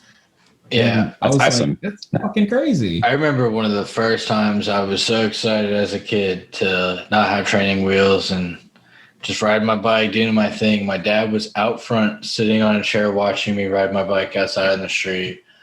And I looked over at my dad, and I was like, Dad, look what I could do. And I like fucking did this with the handlebars like a madman. Just fucking back and forth like, whoa. We've all spinning them in the air. And all of a sudden, and I flipped over, the wheel got stuck sideways, fucking flip, bam. Busted my fucking lip, like my teeth like gashed my lip open. Dude, I was a sobbing fucking mess of like a 6-year-old or something. And just in absolute pain. I didn't want anything to do with my dad. I was so upset. I only wanted my mom at the time. And like, I just kept saying like, bring me to mom, bring me to mom, bring me to mom. Like I wasn't giving up. He actually drove me to her job, which was like you deal with us. Yeah, it was only like 5 minutes down the road, and drove me to the job. And it was oddly enough a paper company, like old school, like, you know, kind of like The Office. And nice. So I was brought there. I'm screaming and crying. Everyone kind of is just like, what the fuck? my mom takes care of me. Like instantly once I see her, I'm like, I'm good. Like totally fine. I don't know what it was. I was just fine. Mothers are maternal, dude. It's like an instinctual thing. It was weird. My kids do the same thing. They get hurt, mama. And the boss comes out. My mother's boss at the time. He comes out, and he gives me WonderWorks tickets, and I'm like, oh yeah. Oh, now, for those who don't know what WonderWorks is it's like the famous upside down giant building in Orlando that is like a giant exhibit of just cool, fun shit. And I loved going to that place when my parents would bring me. So I was always happy to get those tickets. But to kind of backtrack a bit, how exactly did you find out when she was pregnant? Like, was it a surprise to you, or like how did it work out? So she actually she gave me a present, and in this present it was a onesie that had all these different like year dates that of like milestones, like when we started dating, when we got engaged, married, and then it said like father 2020. This isn't right. This last one's not right. Yeah. And then in there as well, there was the pregnancy test, the positive pregnancy test. And then there was a beer mug that said, no longer working the man bod. It was like now working the dad bod or something like that. I can't, it's at home. I can't remember it, but the pregnancy test, and she was recording a video of me opening it too. So I didn't even know what it was at first. I like threw it down on the table. Like I thought it was a pen. So I was just kind of like, oh, okay. And like reading the onesie, and I was like, no freaking way. Like, and then she's like, no, that was a pregnancy test. I'm like, wait, what? And I'm like, oh, okay. Like, oh no. Sorry, but sorry, I just kind of threw it on the ground. We gotta get this video now so we can put it at the end, man. I should be able to find it. I think she posted it to Facebook. So if I can, I'll download it. I'll send it to you. Nice. That's super cool, dude. Like I found out by waking up first thing in the morning and doing my natural routine of going to take a leak. I walk in the bathroom and she's there with the pregnancy test, and I'm like, what's going on? And she's like, I'm pregnant. And I was like, what? Oh my God. And like I just it caught me by surprise. So it was definitely crazy. So a crazy awakening. Yeah. So with me, I was 20, and Caitlin was 19 with Ava, and we were throwing a birthday party for my younger brother. So I was drinking a lot, and she was like, she came to hang out with me, and she came over, and me and her, we had just started dating. We just started dating. And I had known her since high school, but we didn't really start talking a lot until a couple years later. But anyways, I'm drinking, and she's like really wanting to tell me, she's like, oh God, hey, I need to tell you something. And I'm like, what? I'm like not ready to accept any news because I'm drinking and I'm drunk. And probably finally, went from, shit face to like, what? Oh, trust me. So a couple of my friends are over, and we're all drinking. It's my brother's, my little brother's birthday party. Most people left, but there was a few of us still hanging out. They were playing Xbox, and me and Caitlin were sitting further back, talking to each other. And she's like, I got to tell you something. I'm like, tell me. She's like, oh my gosh. And she just reached in her purse, and she gave me a pregnancy test. And I looked at it, I'm like, what does this mean? Oh, what's a plus? I'm like, this I know this comes off as dickish, but I was drunk. But I went, be right back, and I got up and walked away. But I didn't do it out of like being a douchebag. In my mind, I was like, I gotta take a piss.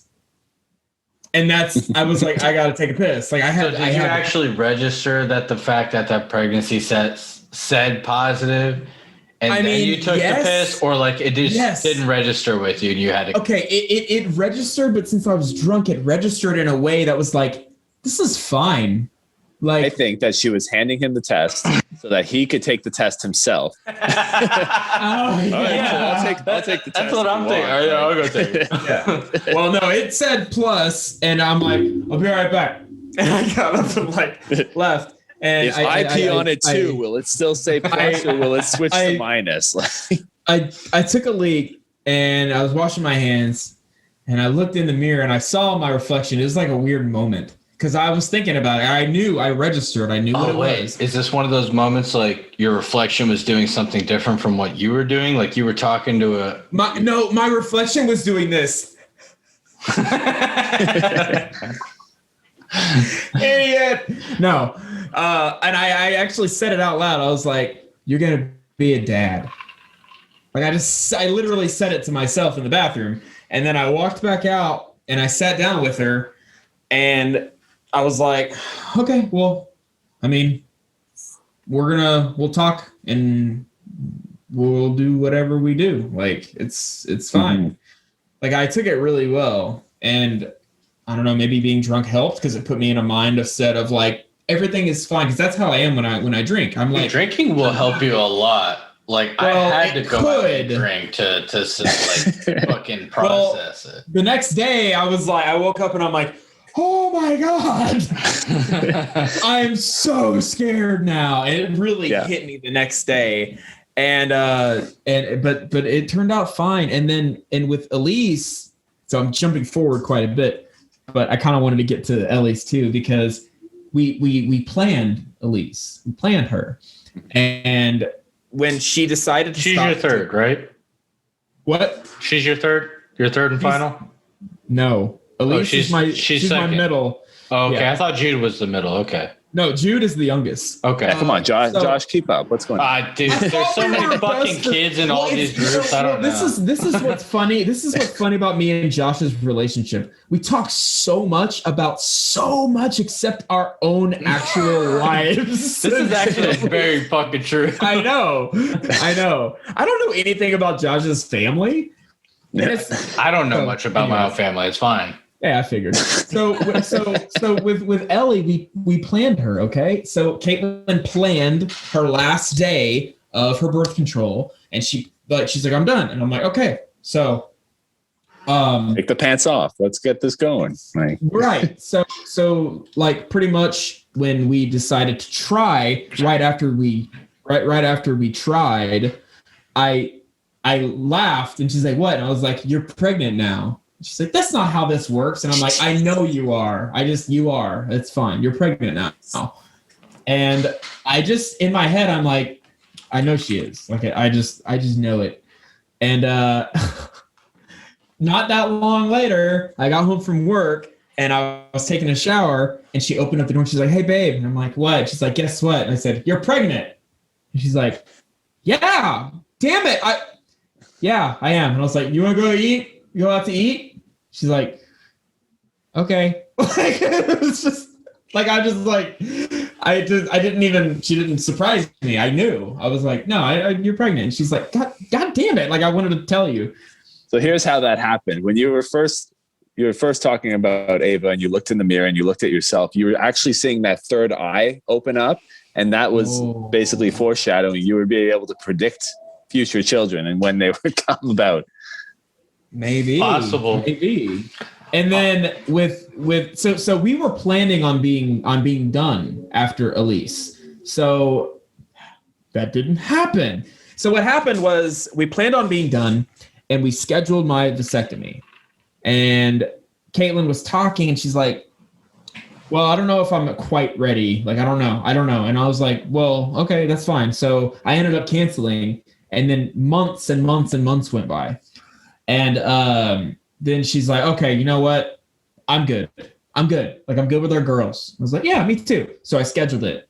And then 3 days before I went to get it done, she sent me a picture message and she said, hey, guess what? This is why I've been feeling so shitty. Picture message, +sign pregnancy test. 3 days before my vasectomy. I was like, whoa. Wow.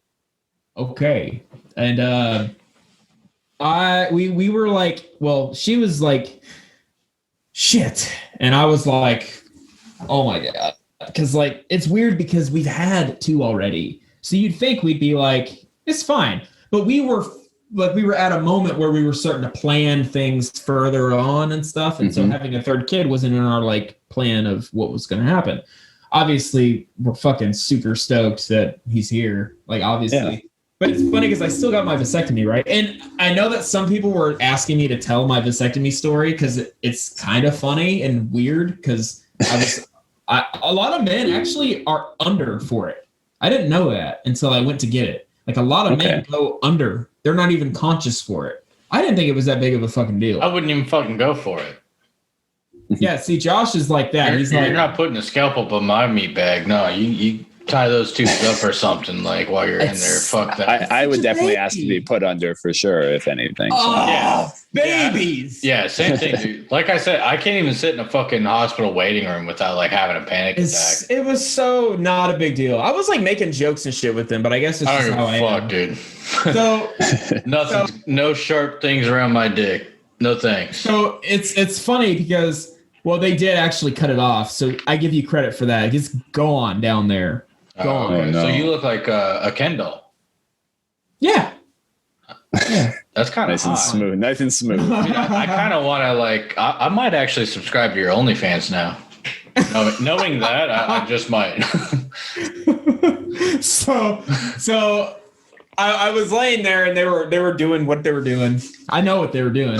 I can get into it if you want. Yeah, you're a eunuch now. You've already started. Much. You might as well. You Nick. My name is Nick. Okay. Wait, did you mention did you just mention Tommy Yu? Your arch nemesis? I don't talk about him. Don't bring him up. Now my vibe is gone. No.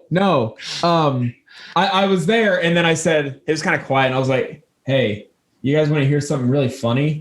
And the doctor was like, sure. I was like, my wife told me she's pregnant 2 days ago. And they cracked up because clearly I had scheduled this months ago. You know what I mean? Because it was like a 2-month thing. And you wait for like a month or 2 to get it. Because they did like 3 of them a day on not just one person. So that was crazy. But yeah, so I got to hear them like working down there and like cauterizing it with torch. Yeah. And like it makes a sizzling sound when they cauterize it. It's like, it's crazy. Did they ask you if you wanted it medium well? Yeah. I told them that I wanted it medium. Dude, and here's what's really crazy. So I literally felt nothing, guys. I can't stress it enough. Felt nothing. However, I can tell you if I was feeling something, it would have been the worst feeling on the planet because my left leg was trembling like uncontrollably. So the nerves in my brain were being blocked, but what my leg was trying to tell my head was basically screaming. Get this guy out of your fucking ball bag. Dude, what are you doing? I was just like, I was looking at my leg and I'm like, wow. Thinking, I didn't say it out loud, but thinking like this is would be one of the most painful things ever because my left leg was like fucking straight up trembling. Yeah. But I felt nothing and it was honestly, I borderline would rather just like fucking produce a bunch of knuckle children and play with myself the rest of my life before I ever have anybody go down there and do anything like that because I don't give a fuck if you don't feel anything. Like it's just it has nothing to do with that. It's the fact that like you have another I don't even give a fuck if it's a woman. You have somebody else going down there on your ball bag just fucking cutting that sack open. I'm done with kids. I'm done with kids. Oh, dude. So it's like play with yourself. I don't know. Yank one off in the toilet before. Shoot your load at the wall. This is what Josh y'all don't get. Okay, for one, Kilani, condoms, no. Yeah, those are disgusting. Don't go away with that. Don't even. I'm so sorry, Viz. I hope things get better for you and those go away. Condoms fucking suck. Yeah, they're terrible. They're terrible. Every time I use them, I get blood everywhere. It's horrible. Oh, it's his choice. Oh, I mean, at least go with goat skin then maybe. Wait, you know, I don't know. No one's gonna talk about the blood thing. Or sheepskin, I think it's. Dude, all right, condoms fucking they blow. Yeah, I know. It's for me. I'm kind of lucky because of the fact that like borderline fucking impossible for my wife to produce another, and so like I just go to town whenever, and it's free game. But I don't know. I would never.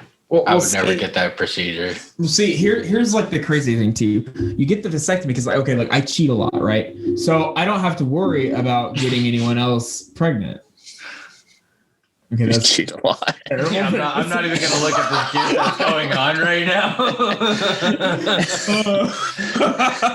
Okay, clarifying. I joke a lot. I do not cheat. I've never cheated. Okay. Okay. I had to clarify that.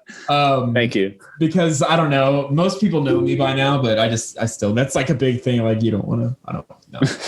And yeah, so the live stream chat that we have going on is absolutely hilarious. So if we start laughing, it's randomly, bonkers right now. People are posting some really funny ass gifs. There's a Go-Go Gadget condom. It looks phenomenal. Yeah, go ahead and do yourself a favor and Google Go-Go Gadget condom. Hopefully it brings up better yet, not something else. Like figure out Discord, get on our server, join our community, join the Mindless server, man, and not just Mindless Morning Show. We'll guide you to every other awesome ass podcast. You don't even need to look for other podcasts. We will guide you to them all. Yeah, you can even look for my podcast. Well, yeah, you're on there.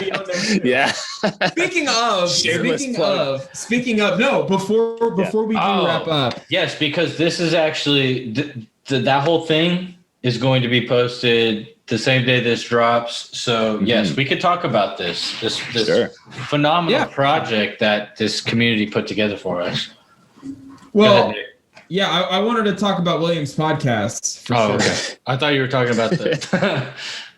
I thought you were going to do the project. Well, that's the thing. I want to make sure that we get exposure to him as well, since he's helped us so much. I want to try to extend the So I want you to talk about what your show is. So do that now.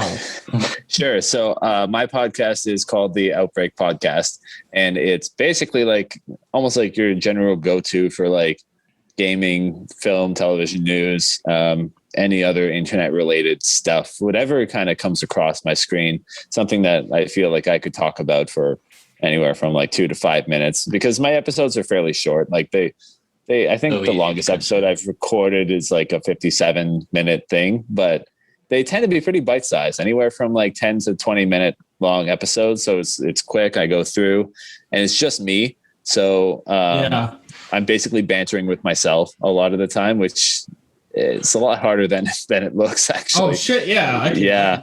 I'd imagine. I couldn't imagine doing a solo podcast. That's why I literally got Tommy to help with a guest podcast. Even if I had a guest, like I was scared. Yeah. Well, and that's the thing too, is like I did a podcast before this one.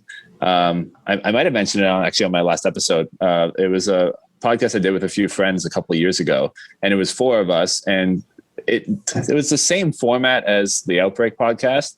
But because there was 4 of us around the table, those podcasts ended up being like 2.5 hours long. Like each episode was like lengthy, because not only are you trying to cover the story, but you're also trying to keep everybody on track, and everybody's got their own sort of personal takes on things. On track.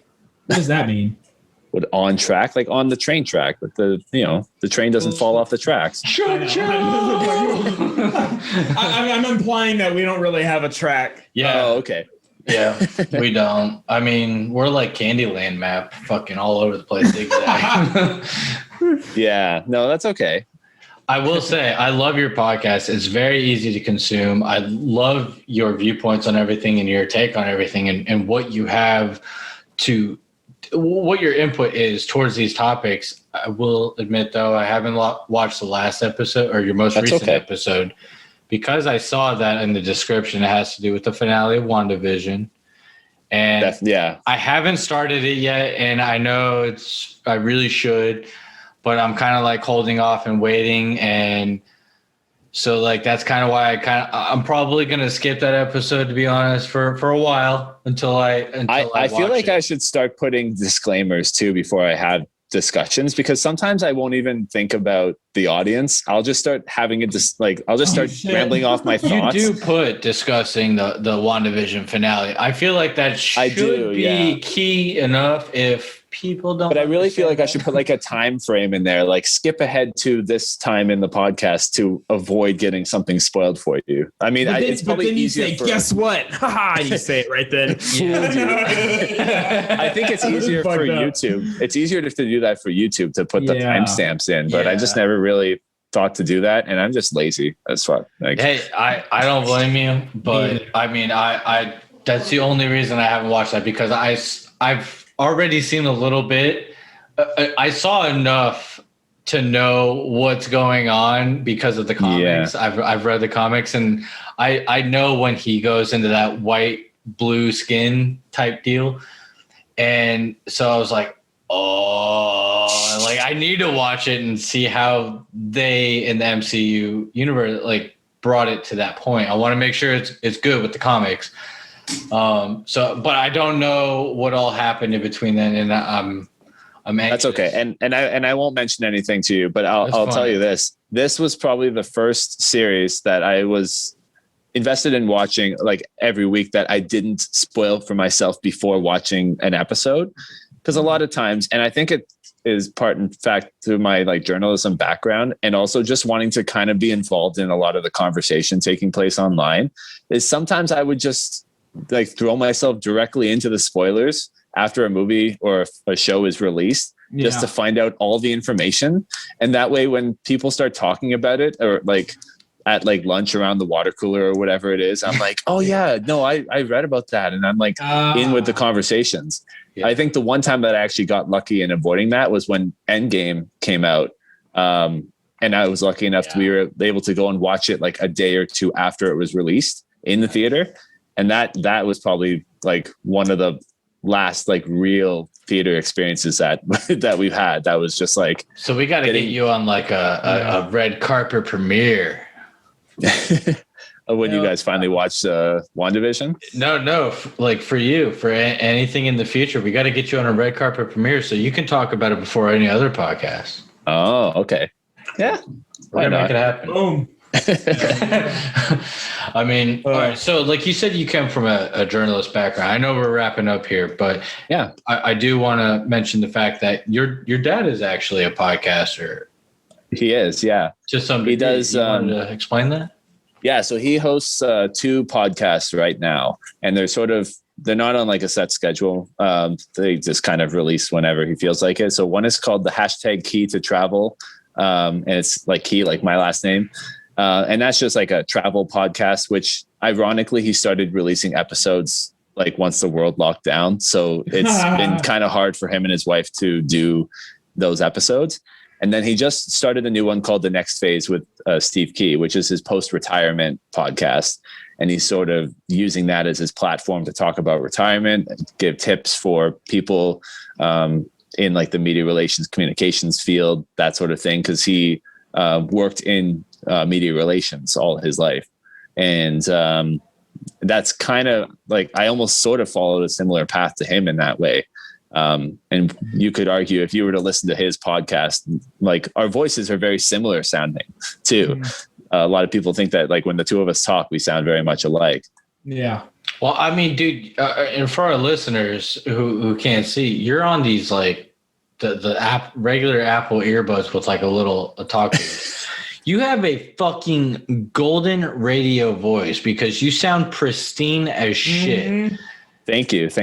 Like, I did actually radio and television in journalism school. That was actually the program that we took. It was a print, like newspaper, magazine, and then it had the broadcast side too. So I wanted to go the broadcast route just because I've always felt somewhat empowered holding a microphone and being in front of the camera. And also, I guess when I was a kid, I didn't really like the sound of my voice, but then over time, getting more comfortable with doing stuff like this, and then even getting my start on YouTube, I just got more and more comfortable with my voice and my face on screen and stuff like that. That I just, maybe it's just a comfort thing over time, and that my voice just slowly came into its own as it went on. But I think a lot of it is also the training from school too. There's like a certain way that journalists tend to talk that it's like very much like they're very, it's hard to describe, but like they have to almost like be like very clear and concise in the way that they speak. Yeah, you're very articulate, and that's one thing I really appreciate in the podcast community of those who are articulate. You and Tommy especially. Tommy's and me. You guys talk that like just in a way that puts me like I feel like a fucking super pleb. Like I thought I knew English good, but I don't know it more better than you guys. The thing is too, I don't know how much editing you guys do for your podcast and stuff, but I know for mine, not much. There's a lot of cutting and stuff that goes on for my podcast, because I find that I use a lot of the same sort of lingo and language to sort of transition from one story to another, or to transition from one thought to another. Like if you'll hear me ever, I mean, I try to cut all the ums and ahs out, but sometimes I'll use like anyways, or like now, like I'll use those words as sort of transitions from one thought to another. So I'll be looking at the audio file and the waveform. I can even pinpoint where I say the word now or anyway, or and I'm like, all right, end point, out point, cut, and just try to make it sound more clear. I believe it was you in the big 50th episode special for us that you guys did put together for us. That had mentioned like our first few episodes were rough, and it was because I was learning editing. First off, I didn't even really like talking. And one of our viewers had pointed that out, that like, I mean, they knew me in real life. I didn't talk much. This wouldn't be a normal thing. If you told me I was doing this 5 years down the road or before, I wouldn't have believed you, because like, this isn't something I would typically do. It's definitely brought me out of my comfort zone. I've enjoyed it to an extent. I wouldn't say like 100%. I'm always still a little nervous. Absolutely. It is what it is. And I mean, but dude, you make it seem fucking natural. And like, I think you got the podcast community hostile, like when you had mentioned that you recorded an entire episode in a fucking car. And it still sounded like you went to a fucking like professional studio where like we're like, I honestly wanted to make that sort of a running gag, like for the series. Like I almost wanted to start each episode by saying I was recording in a different I'm recording location. In a shed. Yeah, like saying like I'm recording from the inside of a hearse. I'm dead. I'm basically in my coffin. They're gonna bury me, and I'm about 50 meters inside this volcano recording perfect audio. Like, dude, you got it. Yeah, I mean, listen, I can tell you why. He's William. He's a podcaster. His father was a podcaster, like his father before him. I was waiting for you to say Bootstrap Bill, like from Pirates of the Caribbean. Yeah, there you go. You missed out. Yeah, but the one thing I think Nick mentioned it on one episode about wanting to speak when there's like dead air and stuff like that, because that's one of my fears too, is like having too much dead air, especially if you have a guest on and wanting to fill that air with something. So I think for me, because I don't have a co-host to sort of bounce thoughts off of, it just ends up being me like saying, okay, well, I'll just cut that dead air and it'll just sound like I'm continuing my thought and not taking any breaks. There have been times where I've actually run out of breath while talking. Like, I think there was an episode I did that it was probably either the like Sony, one of the Sony announcement episodes, or the DC fandom one, where I was just reading my notes and then I had to like literally stop and just like go like, oh, okay, that was a lot. I felt like you were breathing a lot when you were talking about how hot the new Resident Evil bosses were. Oh man, I would let her sit on my face. I'll tell you that much. Give me that rotted, decaying pussy. That 9'6" like lady in a dress. Like I'll take her. Yeah, dude, absolutely. Sam knows. Like she knows I like tall women, and that's why I married her. After she looks so similar to this one actress I seen, and most recently in the Umbrella Academy on Netflix. The one chick that kind of time travels and deal. I don't want to spoil too much for anybody who hasn't watched, but the one who kind of time travels and talks to Five. Have you seen Umbrella Academy? I haven't. No, I haven't seen it. Oh, okay. I'm not going to say any more then. You guys really need to watch it. I'm thinking of checking it out because it's recommended to me on my Netflix all the time. And I always get like news articles coming across my feed about Umbrella Academy when it comes out. It's one of those like probably top 10 shows when it comes out on Netflix, usually every year. Have you seen Lock and Key? No, that's on my list too. All right, so I have a massive like list of must-watch shows on Netflix, and because of my current situation, and I probably mentioned it to you right now, I don't have internet at my house, so I've been basically downloading shows at work and then bringing them home to watch offline. Totally understandable. So I don't know why, but my wife and I have just been watching a lot of like cable television recently because it's just a lot easier to consume. And then now more recently, she's been renting DVDs from the library, and we've been watching reruns of Survivor for some reason. Nice. And I'm like sitting here going like, okay, like I'm getting invested in it in a way that I never thought I would get invested in a reality television show. But like we're watching everything. Like I watch all her reality TV shows with her now. Like The Bachelor, I watched the 90 Day Fiance. Like you name one, I probably watched them. Dude. All right. I know it's probably. I could go on for like hours about this whole 90 Day Fiance thing because I watched that with my wife too. And dude, it is it's a roller coaster. It's a joke. It's a fucking thrill. It's funny. I mean, sometimes you just need mindless entertainment to watch that makes you feel like much smarter as a human being, and you must feel much better off, right, with your own life. That's the only reason why I started watching that show, dude. Okay, so at one point in time, my desk was out in the living room. My wife, she would watch the shows, and I'm doing my thing at the computer, and I'd look over, and I'm like, "Are you fucking serious? Like, what are they You'd roll your chair over and be I'm like, I look over now, and I get so invested, and I'm like, I find myself walking away from my desk, sitting on the couch watching the show, and it got to the point where it's absolutely insane. It's something you can't not watch once you start it up. Train wreck. It's like a train wreck. Exactly.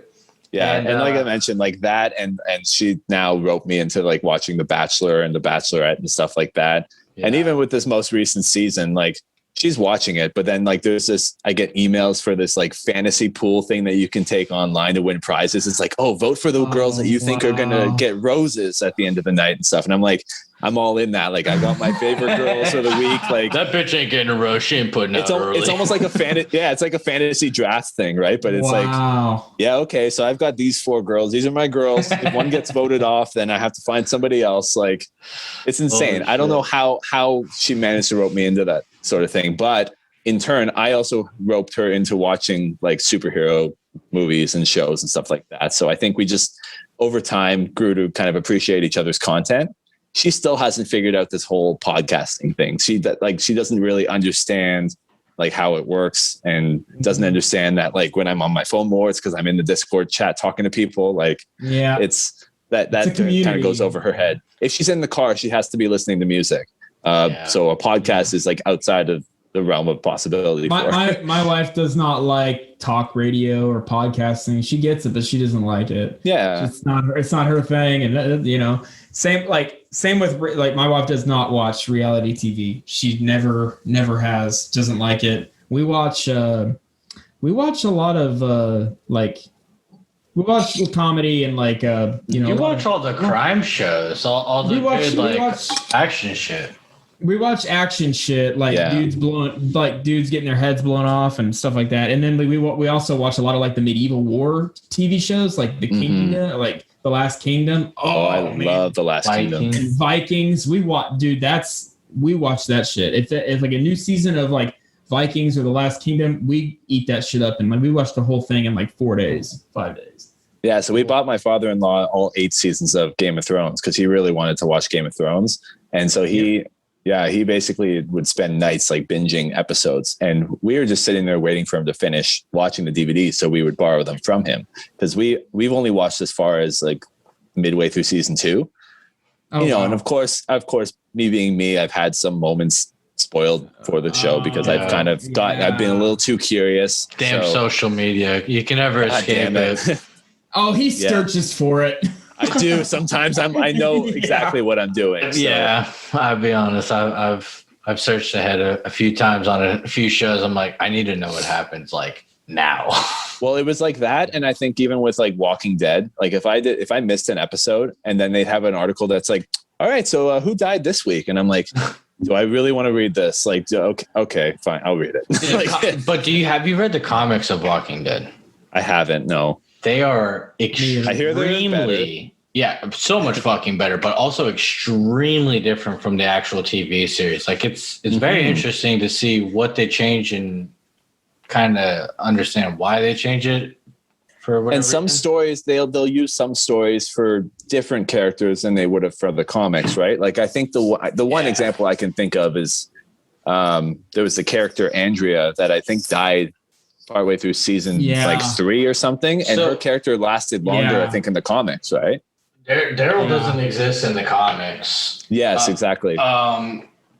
Glenn, I don't want to spoil too much, but Glenn dies a totally different way than he does in the series. Glenn dies? Da, da, da. I'm sorry. No, I'm just kidding. Okay. So it's very different from how it happens in the comic book to the series. And actually, I will just go ahead and spoil this because, it is fucking old. If you haven't watched it by now, it's your problem. There you go. In the comic, Negan is the one that scoops his eyeball out with like a spoon. Oh, okay. And all this other stuff that leads to his death. And in the comic books, in the TV show, what was it like? He was behind a dumpster. I think it was alive. No, that's not how he died in there. Negan killed him in the show, but not the same way. Not the same way. He didn't scoop his eyeball out, but the face it was a shock. It was a shock kill how they did it. Okay. Because he killed the redheaded dude, and then Daryl punched Negan and said, "That's it. I have to punish someone else." Okay. And then he just went boom and hit Glenn on the head with the baseball bat, and then everyone, he had him lined up, right? What the? Yeah, okay. It was a shock because I only watched. He did it again, and his eye was bulged out, and then he just went to town on him and just I've only watched the first 2 seasons. I was like, whatever. It's going to be the same old typical zombie bullshit show. It's very interesting. I've talked to a lot of people who dropped off The Walking Dead, and it was around the time when Glenn died. Dropped off. It was like, that's when we dropped off. Because with a show like that, once your favorite character dies, is there really a point to sticking it out? Yes. For me, did you not watch Game of Thrones all the way? Like I said, I've only been part of the way through season 2. So. Okay. So, right. So my reasoning. My reasoning why I didn't get back into Game of Thrones is there were too many filler episodes. Oh, for sure. Nothing happened. That's character development. That's what I love about. That's what they like. That's honestly what episodes. But that's what I loved about Game of Thrones is they developed a character to where, good or bad, you kind of you had such a passion towards them. That's because the characters in Game of Thrones had a lot in them. The characters in The Walking Dead were not as deep. So they could have been, though. That's not like the fault that they didn't have a life. That's the fault that the writers fucking sucked. Yeah, I'm not blaming the actors or the character models. I'm blaming the writing for it not being what it could have been. It was boring after a while, so we fell out of it. And I mean, I don't know. To each his own. Game of Thrones is the fucking best. Oh, I love it. Yeah, absolutely. But yeah, the ending. So, I can't recall a show. Fully admitted. Sorry, I can't recall a show that I've ever just dropped off of because a character died. I feel like with Walking Dead, like we've watched it up till about the end of season 9 now, and they're ending it at season 11. Actually, the main Walking Dead series. I just feel like 2 more seasons to go. I might as well just kind of hunker down, finish it, and then walk away and say, okay, well, I had my time with it. Sure. Yeah. And it's the same thing with most of the shows I watch. Like if I get a season or 2 in and I'm already kind of invested that far, I just kind of throw myself into it and I know there's going to be some rough patches here or there. Yeah. But I kind of like to see things through to the end for a lot of the shows that I watch. Mm-hmm. Yeah. I agree. And I gotta say, I mean, some shows, they just fucking hit the nail on the head perfectly. They capture you. They grab you. You're invested.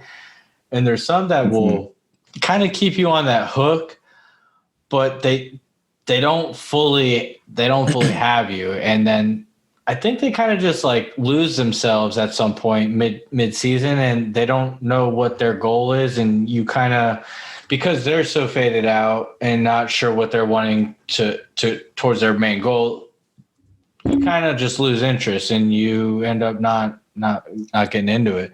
And a lot of the time too, it's either sometimes it's main cast members like could be leaving the show that could then steer the show in a different direction. Yep, exactly. Or a different showrunner comes on and sort of curbs the show in a different direction as well. Like I know Walking Dead's gone through like 3 or 4 different showrunners. Yeah. One of my favorite shows of all time though is That 70s Show. And I knew that as soon as season 8, season 8 was his final season. As soon as the 2 main actors who played Eric and Kelso left the show, that show basically didn't have any more legs to stand on. They had to basically bring it to a close. Like they couldn't beat that dead horse anymore. No. So I was happy that they ended it and didn't try to renew it for another 2 or 3 seasons based on the cast that had stuck around. There's a great show that it's like a little sitcom that I love with I think his name is, I want to say it's Tim Allen. I might have the name wrong, but I'm pretty sure it's Tim Allen. Last Man Standing. Yeah. And 2 of his daughters went through caste changes. So out of his 3 daughters, 2 of them are completely different from when you first started the show. And if you go through the entire show, you're kind of like, wait, what the fuck? Does he have 5 daughters now all of a sudden? Like, what's going on? And it was kind of weird, kind of took away from it, but they've kind of been continuing on long enough to where you've accepted them. But if you're watching reruns and shit, it's a little weird. You're like, oh wait, who's who again? That's why a lot of the time it's better if you're going to be changing some the actor that's going to be playing a character. Yeah. And the show is going to run for a couple of years. It's almost better to just change it right at the start. I think Family Guy did that as well. The actress who played Meg Griffin wasn't the original actress from the pilot series. So that original actress was there for the whole first season, and then season 2 onward, it's been Mila Kunis, and she's been voicing that character ever since. Yep, and Mila Kunis did a phenomenal job to where you almost couldn't tell. I mean, you could tell because their production quality upgraded over the time, and you could definitely tell there was a big difference in the voice and tone and all. But I think overall they did a really good job keeping it fairly moderate. Absolutely. So well, I'm really glad you were able to Nick's come on the show, man. Nick's tired.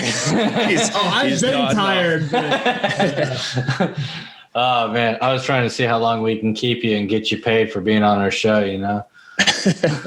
No, I appreciate finally being able to come on, guys. Absolutely. Yeah, man. We're so happy awesome to have you after all this time. So it's been our pleasure. I mean, and thank you again for that beautiful piece that you said about us in this little special that Tommy threw together with the podcasters community. Yes, and congratulations to your 50th episode, guys. I mean, thank you for being a part of it, man. Yeah, right? Yeah, couldn't have picked a better guest, I guess, right? Yeah, that's true. This is yours and Finnegan's episode. There you go. Not ours. I'll print this whole episode and put it on a shirt for him, and he'll wear it, and he'll be proud. I'm hoping shirts will come together with like a GIF or something, kind of like the Harry Potter had like the moving images in the newspaper. We have moving images on the shirt. That'd be sick. God. Be fucking dope, man. Sick. I agree. I'd have all sorts of movies on my t-shirts, but there you go. One day, folks. One day. So, I mean, we're going to have all your links and everything in the descriptions as always. Is there anything you want to give to our listeners, any bit of a message or even fatherly advice that you want to give to our listeners? Well, let's see. If I could give fatherly advice to anybody, just know that like if it's your first kid, it's okay to fail. I mean, we don't all know how to be parents. We're just kind of learning as we go. We're driving the car and building it too. Essentially, I like to use that phrase a lot when it comes to parenting. So just don't get down on yourself, and just keep your head held high. Be patient, and it's the adventure of a lifetime. That's for sure, and one I wouldn't trade for anything. Absolutely. The wisest words ever of William Key of the Outbreak Podcast. So, and the same advice applies to podcasting too. So. Yes, that's true. You will fail. Look at us, for example. We you don't hear about all the failures. You only hear about the successes, and they come with many failures behind them. They may not be noticed or talked about, but they happen. So yes. People who are new parents or people looking to become parents, it's okay. It's totally fine. It's part of the process, and it's amazing. It's more amazing than anything else. More amazing than the first time. To be part of an exclusive club. It's so much more amazing than putting your dick in the first female you've ever done. But that's what you have to do to have one. It doesn't matter. It's at least so one. Much better than that first time. At least one. Yeah. Yeah. Well, it's been an absolute pleasure to have you, the legendary William Key, everyone. And thank you. Thank you so much, man. It's been an absolute pleasure talking about parenthood, everything. Being a dad, and nerd stuff. A little bit of nerd stuff there. That was great. Hell yeah. I'm glad we got to touch on all of it. Yeah. That's what we do. So now we're going to be waiting for you to be ready to have some guests, because we're ready. Definitely. Well, when I get my situation figured out, I will call you guys up. For talk more nerd stuff for sure. Oh yeah, that can be done. With that said, stay mindless, everybody. Have a great night. Thank you guys for tuning in to the Mindless Morning Show. We hope you enjoyed it, and we greatly appreciate you guys picking us out of the many great podcasts out there. Now go enjoy your mindless day.